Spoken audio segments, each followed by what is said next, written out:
What's up? Assalamu alaikum everybody. Welcome to 70 Things I Learned, a blog and videos where I share my experiences and reflections. Motivational books. Chapter 1, the Quran. Number 1, being a Muslim, Quran is absolutely my most favorite book in the world. There's not a day that goes by where I don't read it. It increasingly inspires me to be a better person, and no matter how many times I've read it, it never fails to enlighten me.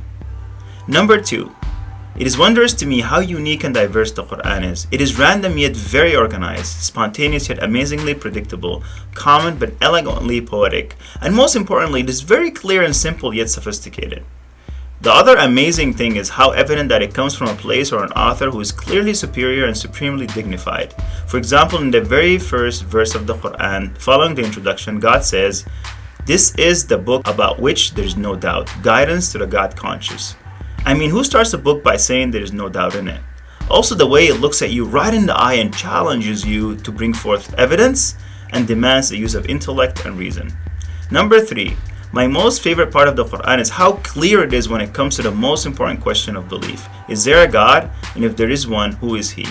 I did this challenge with my son. I told him, open any page of the Quran and I'll bet you'll find a verse, if not more, that references God and or His attributes. As Muslims, we differ and debate about quite few things, but when it comes to the idea of God, you will never find any two disagreeing or debating. For example, every page of the Quran starts with the verse, "In the name of God, the entirely merciful, the especially merciful." I mean, is there any doubt about what that really means, or what is it trying to say about the core message of Islam? Number 4, yes, there are verses about fighting and killing in the Quran. However, there are two facts that are usually ignored. First, Islam is not this utopian, idealistic, unreachable, esoteric faith, but rather it is a merely realistic religion.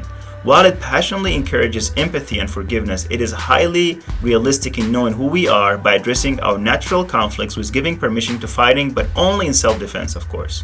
According to Philip Jenkins, a religious historian and a professor of history at Baylor University, violence in the Quran is largely a defense against attack. He also said, by the standards of the time, which is 7th century AD, the laws of war that are laid down by the Quran are actually reasonably humane. Number 5. The Quran was sent down as a book of guidance. Just like a navigational system, it is meant to be deeply understood, but more importantly, followed via implementation. The best way to implement the Quran is by doing so one verse at a time, and in doing so, I suggest application in order of revelation. That's 70 books. Your homework this week is to try and start fostering the habit of deep reflection of the Quran. If you have never read the Quran, I strongly suggest doing so, but I would ask you to do it with an open mind and without any bias. And most importantly, I suggest reading the whole book, not just in bits and pieces, and also in order of revelation. That's 70 Things I Learned. Until next time, I ask you to subscribe to our Facebook page or go to our website and enter your email address so you can receive our weekly newsletter with new episodes. And I dare you to find a page in the Quran that doesn't have a God reference in it. Haha, good luck with that.